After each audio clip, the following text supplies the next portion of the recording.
অজনকে উচিত শিক্ষা দিয়ে বাড়ি থেকে বের করে দিল মেহেক। হ্যাঁ বন্ধুরা, এমনটা দেখতে পাচ্ছি আমরা গীতা এলএলবি সিরিয়ালের আজকের পর্বে। গল্পের শুরুতে দেখতে পাবো মৃত্যু কিরণকান্তি ব্যানার্জি তার গুন্ডাদেরকে নিয়ে বেধড়কা মারতে থাকে অম্লান চ্যাটার্জিকে, আর বলতে থাকে এই পেপারে তাড়াতাড়ি সই করে দাও, আর না ছাড়া কিন্তু তোমাকে শেষ করে ফেলবো। কিরণকান্তি এমনকি অম্লান চ্যাটার্জির মাথাতে বন্দুকও রেখে দেয়। তারপরে অম্লান চ্যাটার্জি ভীষণভাবে ভয় পেয়ে যায়। তখনই দেখতে পায় মেহেক, আর মেহেক একটা আস্ত বটি নিয়ে চলে আসে তাদের কাছকে, আর ভদ্রমিত্রের গলায় একবারে আটকে দেয় আর বলে আমার শ্বশুরমশাইকে ছেড়ে দাও, আর না ছাড়া কিন্তু তোমাকে আমি শেষ করে ফেলবো। এই বটিটা দিয়ে কিন্তু বাড়ির সমস্ত ননভেজ কাটানো হয়, আর আমি যতদূর জানি তুমি একটা খারাপ ননভেজ, তাই তোমাকে কাটতে কিন্তু তোমার বেশি সময় লাগবে না। এবং ভজনমিত্র তো মেহেকে এরকম রুদ্রমূর্তি দেখে ভীষণভাবে ভয় পেয়ে যায় ভজনমিত্র, আর কিরণকান্তি ব্যানার্জিকে বলে যে অম্লান চ্যাটার্জিকে ছেড়ে দিতে। তারপরে মেহেককে বলে মেহেক তুমি কিন্তু কাজটা ভালো করলে না, আমি তোমাকে ছেড়ে কথা বলবো না, তুমি শুধু একবার বাড়ির বাইরে বেরো, তারপরে দেখো তোমার কি অবস্থা করছি।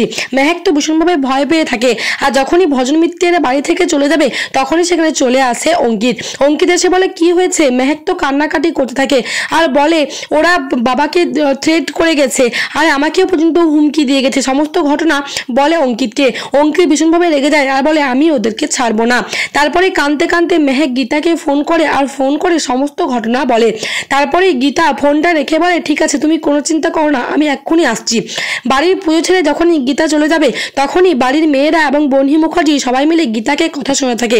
বলে যে তোমার কি বাড়ির প্রতি কোনো দায়িত্ববোধ নেই নাকি, তুমি নাকি এই বাড়ির যোগ্য ছোট বৌমা, তাহলে তুমি তো ঘরে কোনো কাজই করছো না, তুমি শুধু একটা ফোন আসছে আর দৌড়ে দৌড়ে চলে যাচ্ছ। তখনই সেখানে প্রলয় আসে, আর প্রলয় এসে বলে ও বাড়ির ঠিকই কাজ করছে, ও বাড়ির বৌমার কাজ করছে, তোমরা এরকম কথা ওকে বলবে না। অন্যদিকে গিনি বাড়ি থেকে বেরোতে গেলে তখনই প্রলয় বলে কোথায় যাচ্ছ, ধীমান সেনের কাজ বুঝি। তখন গিনি বলে আমি যেখানেই যাই না কেন তাতে আপনার কি, আমার স্বামী তো আমাকে ভালোবাসে না, আমার স্বামী তো একজন অন্য কাউকে ভালোবাসে। তখনই স্বস্তিক এই কথা শুনে বলে আচ্ছা দাদা ভাই সত্যি করে বলতো তুই কি এখনো গীতাকে ভালোবাসিস। তখন স্বস্তিক বলে আমি কাকে ভালোবাসি না সেটা আমি বলতে পারবো না, কিন্তু আমি একজনকে ঘেন্না করি, আর সেটা হচ্ছে এই গিনি মুখার্জি। গীতা বাড়ি থেকে বেরোতে গেলে প্রলয় বলে কি হয়েছে গীতা তারপরে সমস্ত সত্য ঘটনা খুলে বলে প্রলয়কে, আর প্রলয় বলে ঠিক আছে আমিও যাব। তারপরে প্রলয়, গীতা আর অঙ্কিত, মেহেক সবাই থানাতে চলে যায়। অন্যদিকে তো পদ্ম পড়াশুনো করতেই পারছে না, কৃপান বারবার করে শিখিয়ে দিচ্ছে কিন্তু কোনো মতেই পারছে না, সবসময় ভুলভাল পড়া বলছে। তখনই রতি দেবী বলে আরে ও পারবে না, এই বয়সে এসে কি আর পড়াশোনা হয় নাকি। বলে আমি তো চেষ্টা করছি কিন্তু আমি তো পারছি না, তাই না। তখনই কৃপান বলে পারবে, তুমি ঠিকই পারবে, তুমি শুধু চেষ্টা করো। আর তখনই কিরণকান্তি ব্যানার্জি চলে এসেছে। কিরণকান্তি ব্যানার্জি এসে বলছে পড়াশুনো কি হচ্ছে নাকি। তখনই পদ্ম বলে এই তো চেষ্টা করছি। আর তখনই কৃপান বলে কতই চেষ্টা করছো তুমি, চেষ্টা করে তুমি কিছুই পারছো না। পদ্ম বলে একটু দাঁড়াও না, আমি আস্তে আস্তে সমস্ত কিছুটাই শিখে নেবো।